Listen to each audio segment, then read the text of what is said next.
ने भी कई बार पढ़ा भी है, सुना भी है कि मोक्ष जाने में मन सबसे बड़ा बाधक है। तो मेरा प्रश्न ये है कि ये मन हमारे शरीर में है कहाँ? महेश जी ने पूछा है कि वास्तव में मन सभी समस्याओं का जाल है और मोक्ष यानी परम आनंद को पाने का एक ही उपाय है कि मन के जाल से मुक्त हुआ जाए। लेकिन पूछा है गुरुदेव, ये मन है कहाँ पे शरीर में, होता कहाँ है? तो पहली बात तो इसमें कोई संदेह नहीं है, आपने भी स्वीकार किया कि मन है। मन के होने के बारे में तो कोई संदेह नहीं है, कोई प्रश्न नहीं है, मन तो है। और ये अपनी खुराफात करता है, अपने उपद्रव करता है, ये भी स्पष्ट। लेकिन जानना चाहा है कि मन होता कहाँ है। वास्तव में मन, महेश जी, आपके शरीर का कोई हिस्सा नहीं है। जैसे आंख, नाक, कान, हार्ट, लीवर, लंग, ऐसे कोई जगह नहीं है आपके शरीर के हिस्से के रूप में मन कहीं बैठा है। मन जैसे वृक्षों के समूह को कहते हैं वन, वैसे विचारों के समूह को कहते हैं मन। यानी, और विचार क्या है? विचार भी कोई शरीर का हिस्सा नहीं है। It is functioning of the brain. आपका ब्रेन जब फंक्शन करता है तो उस फंक्शनिंग का नाम है ब्रेन, उस ब्रेन की फंक्शनिंग का नाम है मन। तो ये जो लगातार आप विचार करते रहते हैं, विचार करते रहते हैं, विचार करते रहते हैं, ये विचारों का जाल, विचारों का समूह, यही मन है।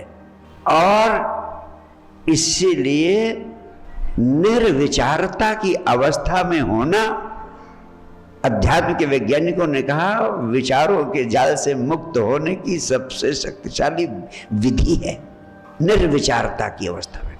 यानी 24 घंटे आप विचारों के जाल में उलझे हैं, 24 घंटे मनुष्य विचार करता रहता है। विचार एक स्वाभाविक प्रक्रिया है आपके मस्तिष्क की, जीवन की। 24 घंटे आपका मस्तिष्क विचार करता रहता है। मेडिकल साइंस की रिसर्चेज में पाया गया है कि जब आप जागते रहते हो तो आपका मस्तिष्क सक्रिय रहता है, आप विचार करते रहते हैं निरंतर। लेकिन जब आप सो रहे होते हैं तो भी इलेक्ट्रोमैग्नेटिक वेव्स लगा के देखी गई हैं कि आपका ब्रेन सोचता रहता है, विचार करता रहता है, सोचता रहता है, विचार करता रहता है। वो शांत नहीं होता है, सिर्फ आप सोए रहते हैं इसलिए आपको पता नहीं चलता है। लेकिन कुछ विचार आपको जब नींद हल्की रहती है तो पता चल जाते हैं, उन्हें ही हम स्वप्न कहते हैं। सोते समय मस्तिष्क जो विचार करता है और वो विचार आपको आप पकड़ लेते हैं, उसी को हम कहते हैं स्वप्न। यानी आप 24 घंटे निरंतर विचार कर रहे हैं जब से आप इस जीवन में आए हैं, यहां तक कि सोते समय भी। हाँ, मेडिकल साइंस ने एक और महत्वपूर्ण बात कही है कि कोई 1 मिनट से 3 मिनट का समय ऐसा होता है जब आप गहरी नींद में होते हैं, उस समय आपके विचार बिल्कुल नहीं चल रहे होते। लेकिन उस समय आप कहाँ होते हैं ये कुछ नहीं जाना जा सका है अभी तक। लेकिन अध्यात्म के वैज्ञानिकों का कहना है कि उस 1 मिनट से 3 मिनट के बीच में आपकी जीवन ऊर्जा अस्तित्व की ऊर्जा से जुड़ जाती है। वही गहरी नींद के क्षण है। उस 1 से 3 मिनट में, किसी का 1 मिनट, किसी का 1.25 मिनट, किसी का 1.5 मिनट, किसी का 3 मिनट, इससे ज्यादा नहीं, केवल 1 से 3 मिनट जब आप अस्तित्व की ऊर्जा से जुड़ जाते हैं, या दूसरे शब्दों में कहें, उस समय आप परमात्मा की गोद में होते हैं, परमात्मा से जुड़ जाते हैं। वो 1 से 3 मिनट का समय वही आपको नया जीवन दे देता है। जब आप सोकर उठते हैं, कहते हैं पूरी ताजगी है, गहरी नींद आई, अच्छी नींद आई। आपको एक बड़ी हैरानी करने वाली बात बताता हूं। ये 1 से 3 मिनट का क्षण किसी का सवेरे 2 बजे से लेकर के 5 बजे के बीच में आता है, किसी का 3 बजे से लेकर के 6 बजे के बीच में आता है, किसी का 4 बजे से लेकर 7 बजे के बीच में आता है, किसी का 5 बजे से लेकर 8 बजे के बीच में आता है। सामान्यता हर एक का अलग अलग समय होता है, जो 1 से 3 मिनट का समय होता है।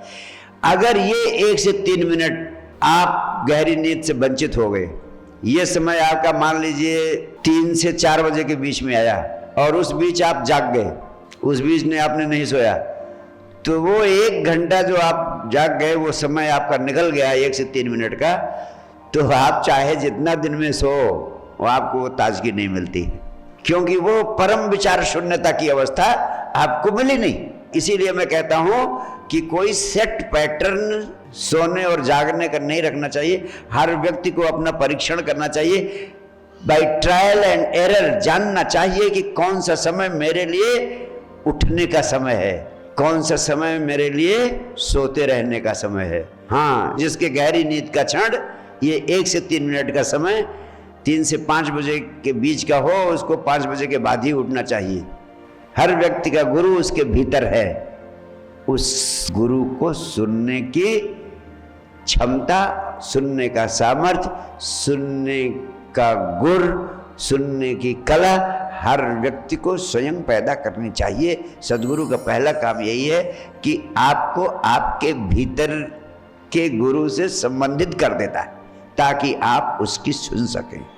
तो एक बात स्पष्ट है, और इसीलिए मैंने कहा जो 1 से 3 मिनट के बीच में गहन विचार शून्यता, पूर्ण विचार शून्यता का क्षण आपको मिलता है, उसी के कारण आपको नया जीवन मिलता है।